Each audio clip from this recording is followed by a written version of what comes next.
Two masked figures slid between parked cars outside that auto parts store in Little Village, while a man stood distracted near his trunk, checking something that would not matter in a few seconds. Nobody screamed at first, since the first shot sounded like metal popping, until people noticed bodies dropping, doors flying open, shoes slipping across oil stains in that tight parking lot. Later they said it looked planned, not robbery, not panic, not some drunk argument, since the shooters moved straight to one target, fired close, then disappeared without grabbing anything. What made it strange was how that same man had already beaten murder charges, walked past federal pressure, survived years in Cook County, yet still ended up cornered by his own environment. Before the sirens reached Little Village, the story had already started years earlier inside Cabrini Green, where Devonsha Collier learned early that survival usually comes before dreams. Devonsha Collier was born September 26, 1990, inside Cabrini Green, a public housing maze on Chicago's near north side that trained kids faster than any school ever could. By the time he learned how to read, he already understood which stairwells belonged to which crews, which hallways stayed quiet, which elevators carried trouble after dark. People called it Little Hell long before reporters showed up, since dealers ran corners, snipers fired from rooftops, police barely entered, and families survived by learning the rhythms of violence. For kids like Devonsha, protection usually meant picking a side early, since neutrality disappeared fast once gunshots became background noise every weekend afternoon. His older brother Gouda learned those rules first. His younger brother Mookie followed closely, while Devonsha watched both absorb the codes of loyalty, silence, retaliation, respect, and survival. Nobody in that building talked about college plans seriously, since most conversations focused on who got shot last night, who got locked yesterday, and who just came home angry.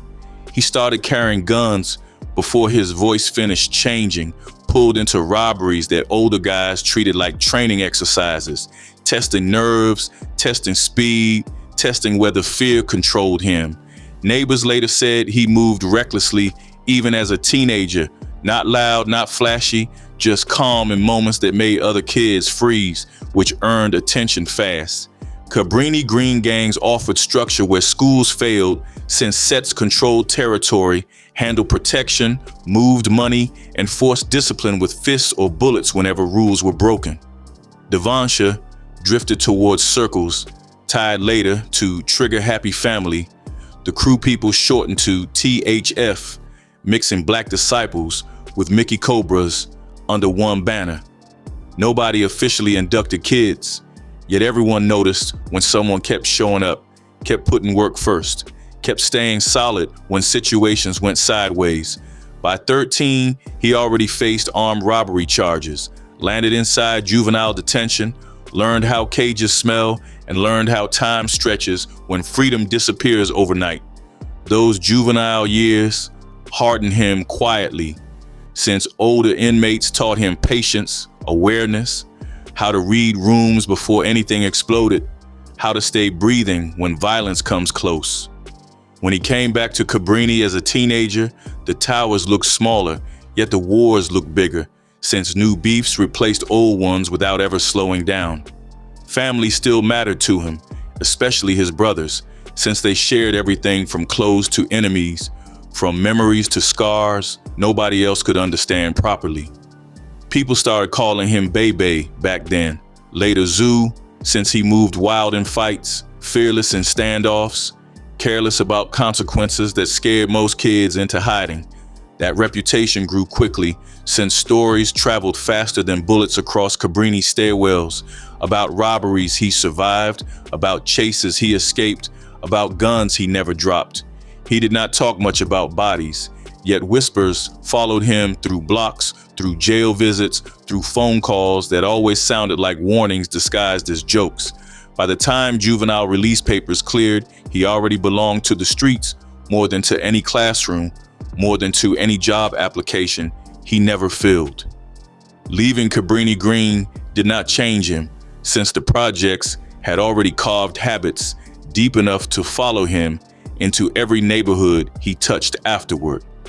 When Devonsha came home from juvenile time, the war around 46th Street already shifted, since THF 46 now clashed heavily with crews from 051 Young Money. He stepped straight back into active territory, learning which alleys stayed safe, which corners carried cameras, which faces belonged to allies, rivals, or potential informants. Older THF members tested him with errands, lookout duty, gun runs, until they trusted his silence, trusted his loyalty, trusted his willingness to handle pressure without shaking. Respect became his currency, since money came and went, but reputation decided who lived, who got targeted, and who walked blocks without constantly watching shoulders. Through THF, he met people tied to Old Block, tied to 600, tied to the growing drill movement that was turning street stories into music money across Chicago.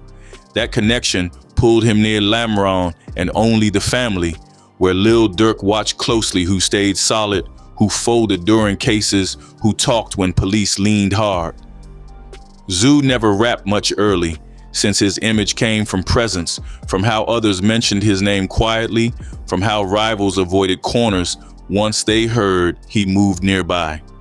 Stories said he chased enemies personally, backed friends in shootouts, never ducked when chaos erupted, which built fear faster than any verse ever could. THF politics stayed simple for him, since alliances meant survival, rivalries meant constant readiness, and loyalty meant never switching sides, no matter how ugly situations became later. He learned which crews supported THF, which sets hated them deeply, which neighborhoods needed caution, which blocks belonged strictly to enemies who wanted him gone. Around that time, rumors started following his name more heavily, since people whispered he had already caught bodies, even though nothing official ever touched him directly. Those whispers mattered, since reputation protected him sometimes, yet also painted a target that would never fade once people decided his name meant danger. By his early 20s, he moved to THF Zoo fully, respected inside the circle, trusted on missions, and known for staying calm when gunfire echoed through tight residential blocks. Friends said he treated loyalty like religion, since betrayal disgusted him more than death, more than prison, more than losing money or status in the streets. That mindset pulled him deeper toward cases waiting quietly, toward conflicts building without warnings, toward the July 4th, 2009 killing that would change everything later. Before police ever said his name publicly, the streets already understood that Zoo was no longer just another kid from Cabrini, since his position had already hardened into legend. On July 4th, 2009, while fireworks cracked over Bronzeville blocks, Dominic Barnes stood on South Forestville Avenue talking with friends, unaware that this night already had his name written into somebody else's plans. Witnesses later told police that a man walked up slowly, asked Barnes where he was from, waited for the answer, then pulled a gun and fired several times before digging through his pockets. Barnes fell right there in the street, 21 years old, bleeding out while neighbors scattered, fireworks still popping in the background like nothing serious just happened. Officers arrived fast, taped the block, collected shell casings, asked questions that nobody answered clearly, and then filed another homicide report into a stack already too tall to finish. That case went cold almost immediately, since no gun turned up, no cameras caught faces, no witness wanted to wear the label that follows cooperation in neighborhoods where retaliation stays patient. Years passed while the file gathered dust inside a cabinet, marked unsolved, moved only when detectives needed numbers for clearance statistics. Meanwhile, Devonsha Collier kept moving through Chicago, stacking reputation, building connections, never knowing that an old summer night waited quietly for his name to show up again. Everything changed in August 2014 when Cook County detectives, pulled up outside Lil Durk's house in Orland Park early one morning with a search warrant tied to that same Barnes killing. Police said they believed the suspects connected to only the family had information, and they wanted weapons, phones, anything that could reopen the file after 5 silent years. Inside that house, officers found a .40 caliber handgun, then placed both Lil Durk and Devonsha under arrest, shocking fans who only knew them from songs and Instagram clips. Durk caught a gun possession charge that lawyers said would fall apart later, yet Devonsha's situation looked heavier since detectives now accused him of pulling the trigger back in 2009. Prosecutors claimed witnesses identified him as the shooter, saying he asked Barnes about gang ties, fired multiple shots, then robbed him while he lay dying on the pavement. Zoo went from a respected street figure to a murder suspect overnight, transferred to Cook County Jail, fingerprinted, photographed, and placed inside intake wearing county blues. The news spread fast through Chicago blogs and national hip-hop pages, since Lil Durk suddenly sat in headlines beside the word murder, even though he was not charged with the homicide. Fans argued online about snitching, framing, police targeting rappers, while Durk's lawyers said detectives chased fame more than truth. Zoo stayed quiet publicly, yet inside those holding cells, he understood the stakes clearly, since murder charges in Cook County rarely end with freedom once juries hear street testimony. During intake, he called family first, then his brothers, trying to explain that this case came from nowhere, that 5 years just jumped out of the shadows and grabbed him. Guards walked him through long hallways where men shouted names, asked what he was in for, laughed when they heard homicide, then told him welcome to the real part of the system. That first night inside the county, he barely slept, replaying everything he did in 2009, wondering who talked, wondering whether he would ever see Cabrini again without chains on his wrists. He realized fast that this was not a short bid, not some gun case you bond out on, since prosecutors already denied bail, arguing he posed a danger and flight risk because of his street connections. Zoo stared at concrete walls, listened to doors slam, watched older inmates move like they already accepted dying inside cages, then felt fear settle heavy in his chest for the first time in years. The streets that once protected him now could not reach inside this building, leaving him alone with a murder charge that carried life if 12 strangers believed the wrong version of that July night. Life inside Cook County Jail moved slowly, measured by count times, meal trays, court dates that kept getting pushed back, since murder trials rarely move quickly in crowded courtrooms. Zoo learned the rhythms fast, waking early, standing for counts, trading commissary, calling family whenever phones open, trying to keep his mind steady while weeks turned into months. Inside Division 11, he met other homicide defendants, men fighting cases older than his, men teaching him patience, telling him never trust paperwork, never trust rumors, only trust what happens inside court.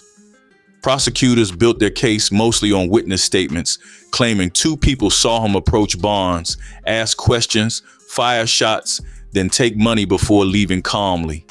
Defense attorneys attacked those stories quietly, pointing out contradictions, pointing out how 5 years passed before anyone named Zoo, pointing out how memories change when police lean hard. No fingerprints tied him to a weapon. No DNA placed him at the scene. No surveillance showed his face. Yet charges still stood heavy, keeping him locked while motions stacked on judges' desks. Over time, the witnesses started shifting, since one changed details about clothing, another admitted fear of retaliation, and another suddenly could not remember faces clearly after 5 years. Jailhouse rumors said police pressured people, offered deals, promised protection, anything to strengthen a thin file that looked weaker every time lawyers reread transcripts. Zoo watched hope grow slowly, yet he never celebrated early, since many men lost trials on worse evidence simply because juries feared gang defendants more than unreliable testimony. By late 2016, the case finally reached a jury, with prosecutors painting Zoo as a cold shooter tied to violent crews, while defense lawyers described a rushed investigation chasing easy targets linked to famous rappers. Witnesses took the stand and hesitated, stumbled over dates, confused streets, admitted they never spoke up originally, then admitted fear drove earlier statements more than certainty. Jurors listened quietly, watched videos, read transcripts, then disappeared into deliberation rooms while Zoo waited inside a holding cell, counting every minute like it decided the rest of his life. In December 2017, the verdict came back not guilty after jurors said evidence did not prove he pulled that trigger beyond a reasonable doubt. Zoo walked out of the courtroom doors shaking, hugged family members crying beside him, thanked lawyers who kept him breathing through 3 years of uncertainty, then stepped outside feeling sunlight different on his skin. Freedom felt unreal at first, since paranoia followed him out, whispering that appeals could come, that new charges could appear, that somebody might still want him dead for surviving court. That same week, he linked back with Lil Durk and King Von, both fresh off beating their own murder cases, since the streets treated acquittals like trophies that proved strength more than innocence. They recorded a track called Beat That Body, bragging about walking free, laughing about prosecutors missing, reminding rivals that jail did not break them. The song spread fast online, becoming an anthem for beating cases, while critics said it glorified violence, yet fans played it loud across Southside cars every weekend. Zoo jumped straight back into music and streets without slowing down, since freedom never erased habits built since childhood, and loyalty pulled him back toward only the family quickly. He smiled in videos, flashed money, shouted out brothers still locked, yet inside he stayed alert, knowing that beating one murder charge did not mean the war with the system ever truly ended. Walking out of Cook County saved his life that year, but it also placed a spotlight on his back, marking him as a survivor who now carried both fame and unfinished danger wherever he went next. After walking free in December 2017, Devonsha Collier moved straight back into the circle that waited on him, since only the family treated his acquittal like proof that loyalty still meant something. Lil Durk brought him in officially, not as a rapper chasing fame, but as a family that survived pressure and stayed silent when prison tried to make him fold. Zoo appeared on OTF projects, showed up in videos, stood beside Durk during shows, while fans started learning his face from captions that always mentioned he really lived what others only rapped about. Music gave him money and movement, yet the streets still recognized him first, since reputation followed him more heavily than any chain or feature verse ever could. Tracks like Sip Again and his verses on Loyal Bros pushed his name outside Chicago, yet nobody confused him for an industry product, since every bar matched stories people already whispered about him. Fame did not soften his image, since he still moved with security, still flashed pistols online sometimes, still visited blocks where enemies lived, acting like success never changed the rules. Behind that image, tragedy kept finding him quietly, since while he sat in jail waiting on trial, his younger brother Gouda got killed in a shooting that nobody ever solved publicly. Zoo learned that news through phone calls inside Cook County, then walked back to his cell, knowing prison kept him from protecting his family the way he always promised. After his release, grief followed him again when his wife's 14-year-old son died in 2016 from gun violence, another name added to a list the streets kept growing. The worst loss came later when his infant daughter passed from health complications, leaving Zoo posting funeral photos, writing captions that tried to explain pain without sounding weak. Friends noticed he stopped laughing the same way after that, since burying a child breaks something inside men who already survived war outside. He never talked much about therapy, never explained emotions publicly, yet people close said he drank more, slept less, watched his phone more heavily, acting like danger waited in every silence. Through all that, his bond with Durk deepened, since both lost brothers, both beat murder cases, both watched fame grow while death followed close behind. Durk trusted him with family matters, business talks, street politics, letting him move inside OTF meetings where loyalty mattered more than contracts. Zoo stayed beside him during tours, court dates, and funerals, proving that survival did not make him selfish. It only made him protect what little circle remained. By 2019, his crew was already shrunken, since prison took some, graves took others, betrayals removed the rest, leaving him surrounded mostly by family and longtime soldiers. Survival kept narrowing his world, since every loss taught him not to trust new faces, not to expand too fast, not to believe success meant safety. He looked famous online, yet his real life stayed small, moving between studio sessions, family homes, and carefully chosen neighborhoods where loyalty still meant protection. In May 2022, Chicago police arrested Zoo again on felony weapons charges, claiming he carried a firearm illegally with attachments that violated probation rules tied to his past cases. The arrest did not shock anyone close to him, since guns stayed normal in his world, yet this time the timing felt different, since federal attention already circled OTF quietly. Prosecutors set the bond high, charging him with unlawful possession as a felon, while rumors spread that agents watched his phone, tracked his cars, and logged every meeting. He bonded out months later, smiling in photos, telling fans he was good, yet people inside his circle noticed unmarked cars showing up near studios, noticed questions reaching friends, noticed conversations feeling heavier. Nobody said surveillance openly, yet everyone understood how the system works once famous street figures beat murders and keep surviving long enough to become federal interests.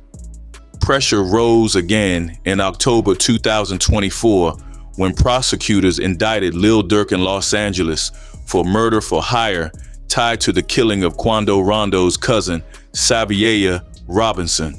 The charge hit OTF like an earthquake, since Durk always denied involvement, and early reports said investigators found no messages proving payments or instructions. Zoo defended him publicly, posting on Instagram that murder for hire made no sense, asking why someone would pay his day one to avenge another day one, calling the story false and dangerous. That defense made him visible again, since federal cases rarely like public commentary from people already carrying records, especially ones tied to past homicides and gun arrests.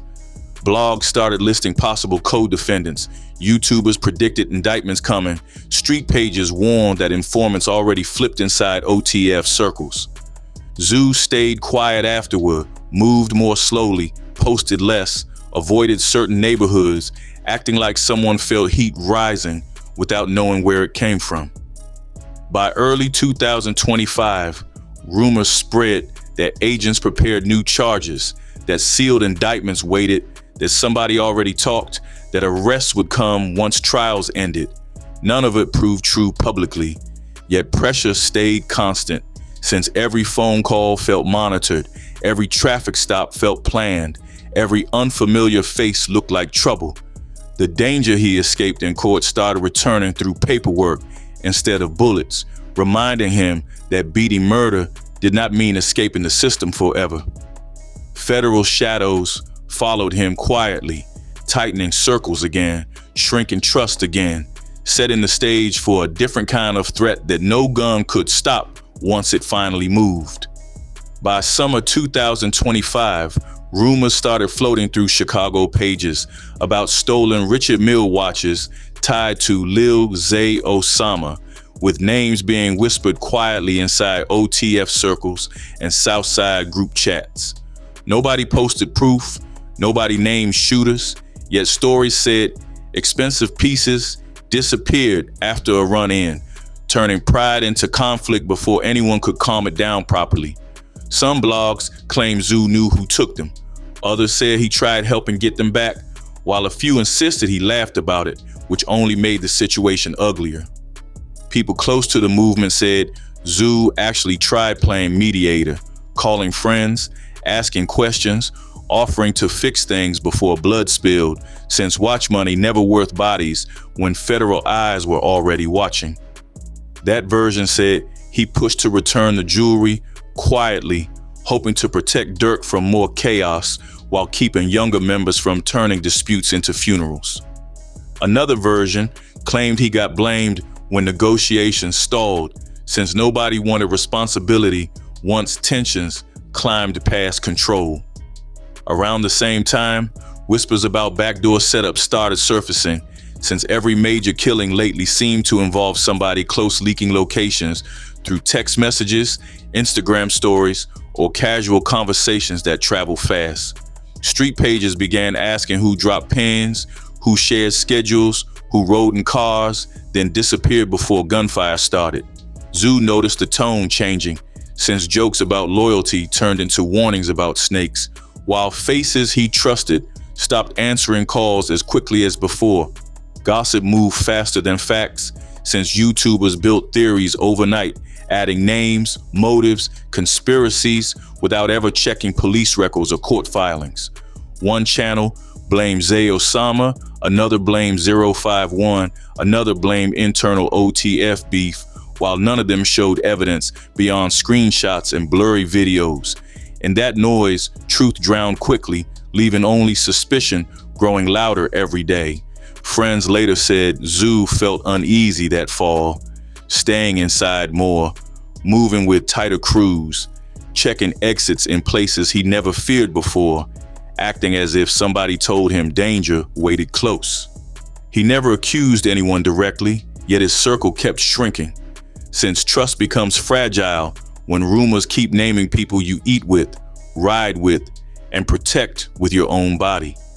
By October, tension followed him everywhere, setting the stage for a night nobody expected, but everybody later claimed they predicted.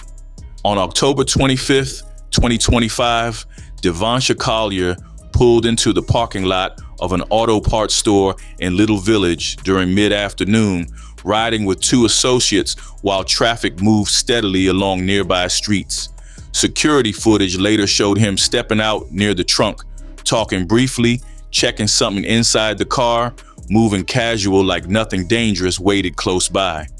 The lot stayed busy, customers walking in and out, engines starting, nobody paying attention to two men crossing the sidewalk with hoods pulled low. Seconds later, the first shooter reached the rear of Zoo's vehicle, lifted his arm, and fired multiple rounds from close range, while the second followed instantly, aiming at the same target without hesitation. Shell casings were scattered across the concrete, glass was shattered, nearby drivers ducked behind doors, and one bystander dropped groceries while running toward the store entrance. The Zoo collapsed between parked cars after taking several hits, while the other two men beside him fell wounded, but still moving.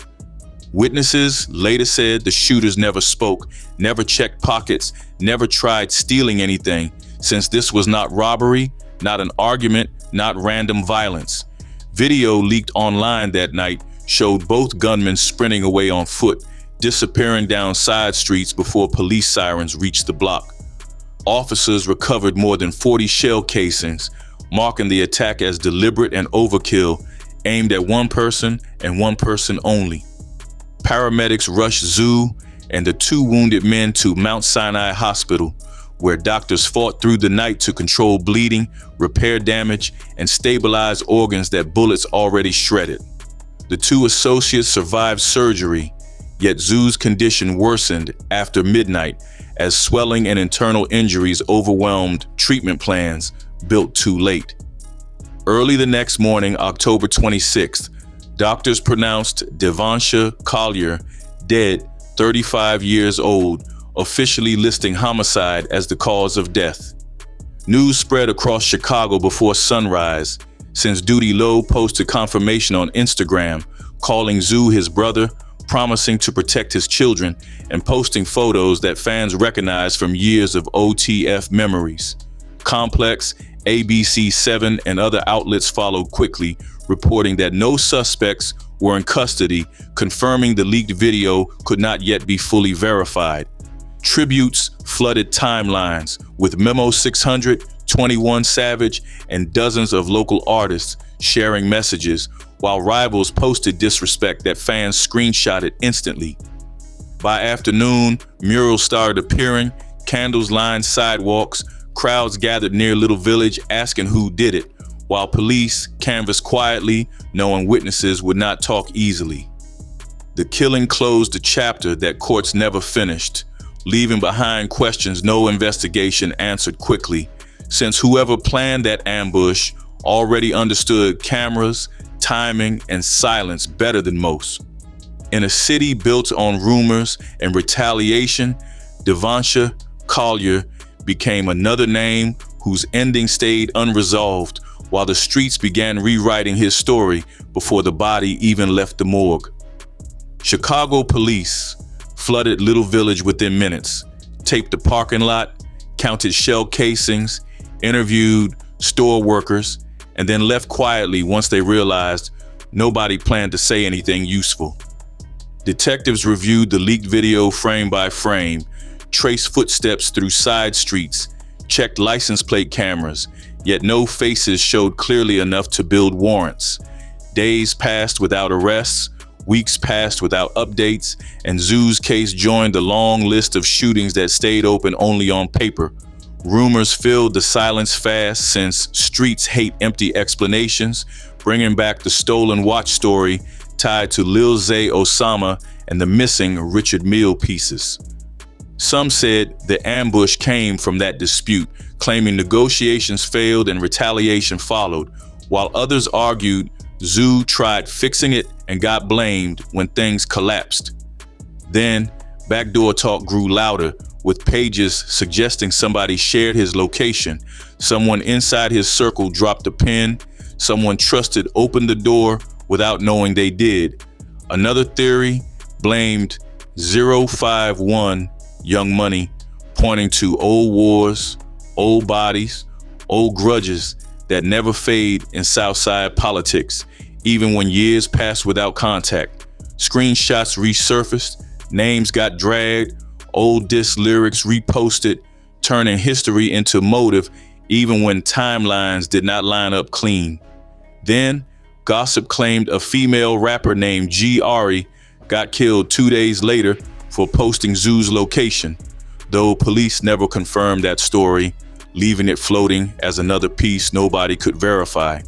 In that chaos, truth disappeared fast, since every version came from phones, blogs, group chats, never from affidavits, never from court filings, never from anyone willing to testify. Street wars rarely leave receipts, since fear controls memory, loyalty edits stories, and revenge prefers silence over accuracy. By the time investigators finished canvassing, the narrative already belonged to the internet, where Devonsha Collier became legend, suspect, victim, and motive all at once, while the real answer stayed buried somewhere nobody wanted to touch.